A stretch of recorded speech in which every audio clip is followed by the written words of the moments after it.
Hey everyone, my name is David Nixon and welcome to another episode of the Peak and Flow podcast. Today I'm going to talk about a concept that I developed or put together that I call 4-dimensional coaching. But before I do that, just a quick note. Recently, which if you've been listening to a little while, you would have heard me talk about a program that I run called Meet the Moment. It's a 6-month program that I run.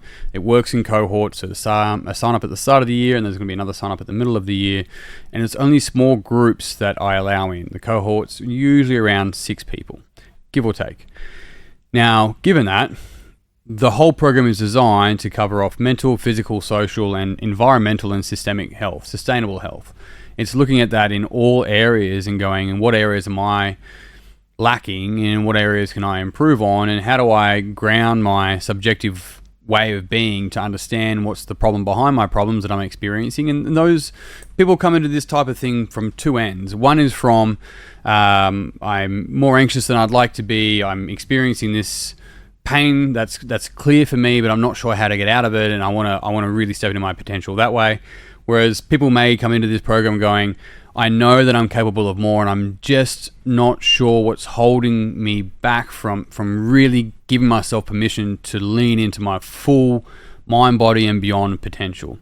This program's designed to do that. It delivers it from small group coaching and lessons online over the 6 months to one-on-one developmental coaching, to access to a retreat, access to online training or in-person training, physical training, and support with all that nature, plus much, much more. If you're interested, unfortunately, I did have one person have to pull out at a very early stage.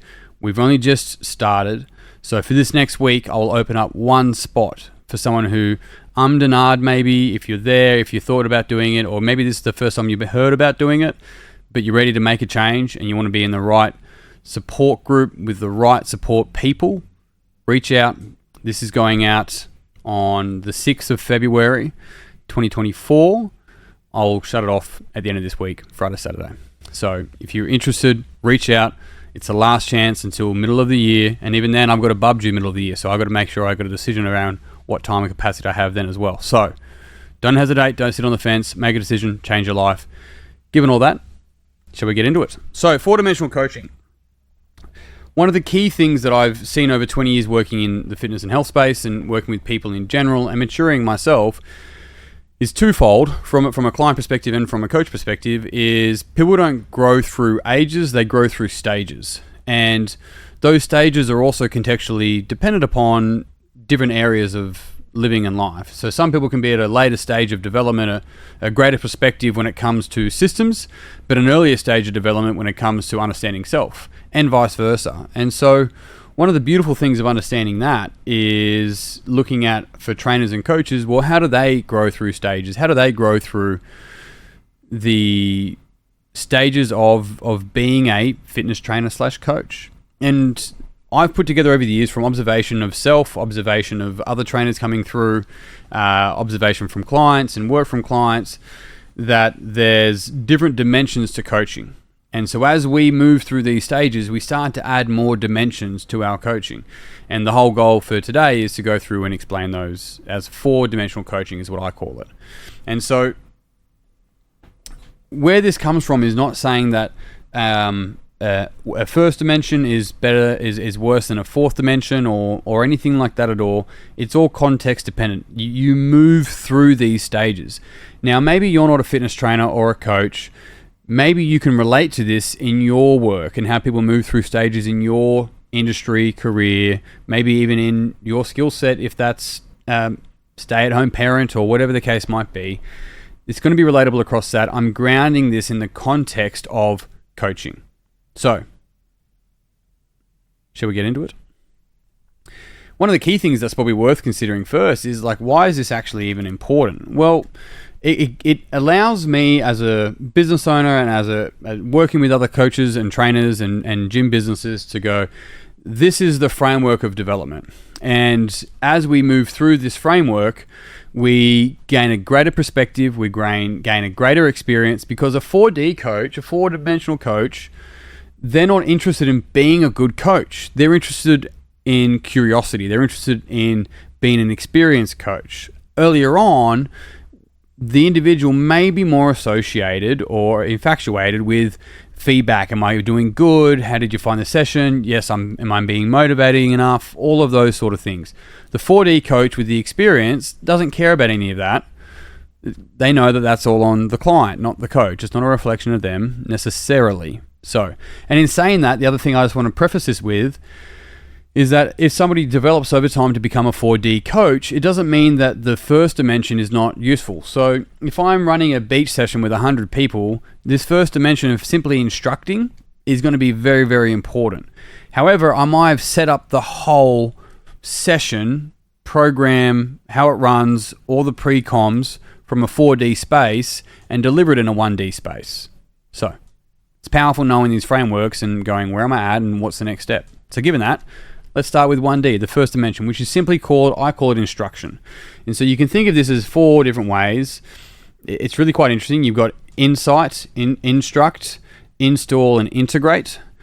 You've also got know of, know about, relate with, and embody. And that also starts with us here going, first dimension of training, of coaching, is instructing. Not insight, it's instructing, because you're actually in the action of training someone. Whereas giving someone an insight is like being at a dinner party and someone asking a question about what you do, you give them an insight. Now they know of it. Whether they know about it or can start relate with it is they actually have to do something. You have to instruct them. So instruction is the first dimension, and it comes from a telling place. I'm going to tell you what to do. It's usually codependent, and so it will usually attract the type of individuals that need to be told what to do all the times. I don't come here to think, so to speak. So it's codependent in that space, and it's usually program centric. And so, all right, everyone, this is a program. This is what everyone's going to do. And if you watch a boot camp, the program's the same for everyone. There's not crazy that many really adaptations, but also when we first come into the industry, we don't know that many adaptations. We don't know how to adjust many things at all. So everyone's going to start at this stage. How do I write a program, and how do I make sure people are moving through this program and not killing themselves, right? It literally is usually a program-centric approach and can often be seen as an all-or-nothing approach. It's usually quite black and white, right? And so where we start to see growth is when someone starts to bring a bit more flexibility, a bit more grey into their approach with instructing. But usually these are in larger groups. It's a bit different one-on-one, but usually these are in larger groups. And that's how the person may learn first to work with people within the fitness industry. First dimension, I'm going to tell you what to do. You're going to do it. It's relatively codependent. It's centered around this is what the program is. So you're going to do this. Everyone's going to do this.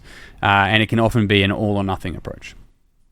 And it can often bring people there that are actually doing training from an all-or-nothing space. So this is both client and coach, really, or instructor in this case. Second dimension, two-dimensional coaching, we're going to call training. So it's actually two-dimensional training, really, but training. And training is, at its core, training is simply teaching a skill. It is helping somebody learn a particular skill. You're training a skill. So a training business is different to a coaching business. A trainer in a sport team is different to the coach in a sport team. And so commonly the term coach just gets thrown around, which is fine. But at the same time, the question that's worth considering is that, is it actually coaching or is it simply just training? When I work on the gym floor, for the most part, I'm training skill. I'm training somebody how to develop a technique of something.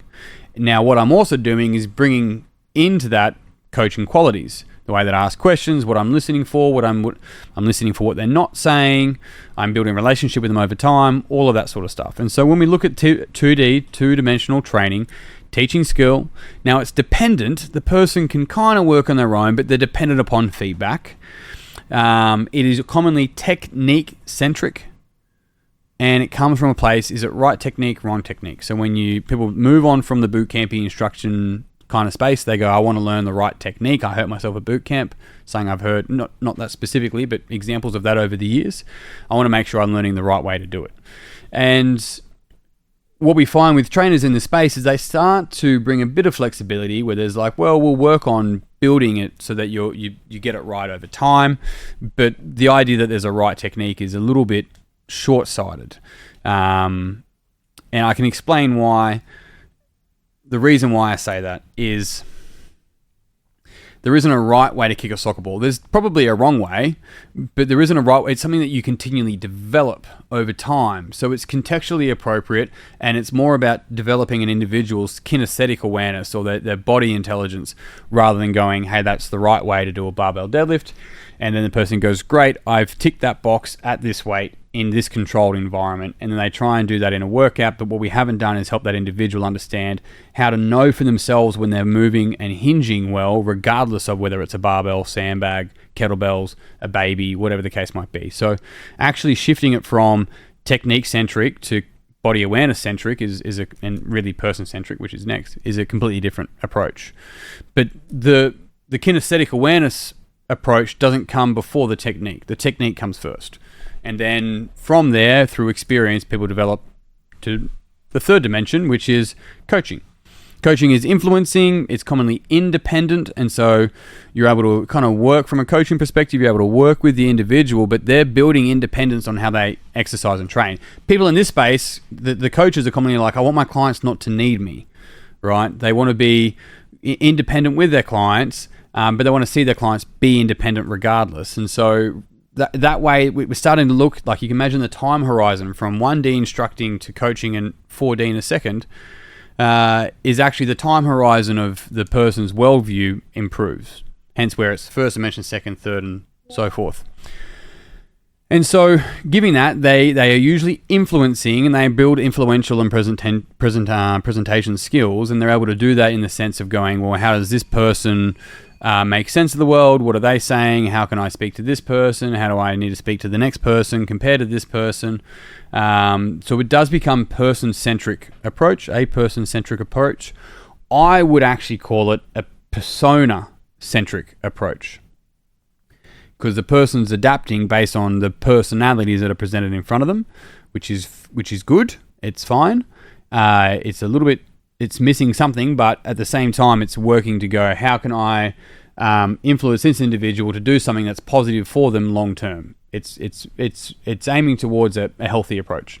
And commonly, the coach is flexible. So they bring a lot more flexibility than rigidity to how they're actually helping a client get through a workout or approach a workout or build intent or adjust exercises within the workout or even adjust how often they need to be in the gym, because they're able to bring flexibility of being like, well, sometimes as people grow up, literally, they start to have different values, and going to the gym 5 days a week no longer suits that, because they've got different values and priorities, and they want to play sport or go fishing more or spend time with the family or whatever the case might be. And really, it's like, what's the reason for going to the gym in the first place? It's like, because I want to be healthy and fit and do more with my family. It's like, maybe it's time to actually do that. So they bring in that kind of flexibility as well, which is good, I would suggest. The fourth one, 4D coaching, it's actually fourth dimensional, is co-facilitation. It's co-facilitating.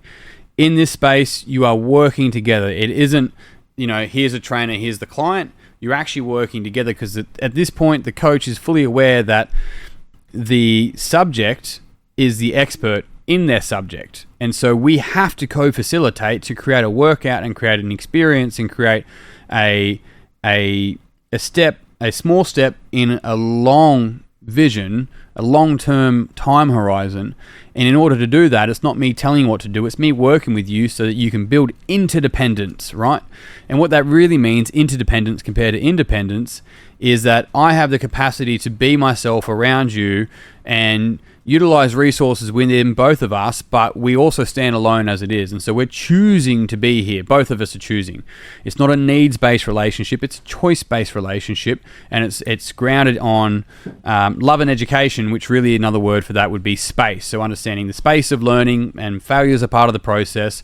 We move from a black and white approach or an all or nothing approach to really a continuum and a process type approach, seeing that that's all part of growth and development and unfolding over time. And this is where it becomes a human-centric, not persona-centric, a human-centric, and we're holding the person to the fire of their potential as a human, not the rigidity of their persona. So hence where you can imagine this doesn't come before the first dimension of just instructing. And with this, there really is some great flexibility, so we call it flex and flow, because they'll literally adapt and work with the client rather than at or for the client. Another way to think about it is that they don't push clients, they challenge them. and they challenge them based on the individual's area of growth, which is going to be personal and individual to that person, and they do it like almost without noticing. It's almost flies completely under the radar. 4D coaches look lazy, yet it's the duck on water analogy where all you're looking at is a duck on top just floating and it's the feet being busy underneath. That's commonly what you're going to see with a 4D coach. They're not necessarily busy in mind, but they've assessed the situation and they're coming from the angle of like the frame that's held is the right information to the right person at the wrong time is the wrong information. So what's the right information to the right person at the right time? So there's your four-dimensional coaching and how it gets put together: instructing, training, coaching, co-facilitating. And in those spaces, they develop through stages. And so the questions that I have left for you, being a coach or being a client or a trainer or whatever it is that you do, first question is in your assessment, and maybe it's worth asking people around you, but where am I at? In that space, where am I at? What do I relate to the most? And here's a way to understand it, because it's not rigid, it's dynamic. Which one do I relate to least? And it's probably the one before that. The other question I have for you is, where's the gap in my learning? What am I missing? Where's my gaps and what am I missing? Because that question allows you to start to see that your potential is in your blind spot. So what am I missing here? And then from there is whatever came up in that question is go learn that and integrate that into your body of work. Your potentials and your blind spots. And on that note, team, I'm done. Thank you very much for tuning in. If you enjoyed this podcast, it would mean the world to me if you'd pass it on to someone else.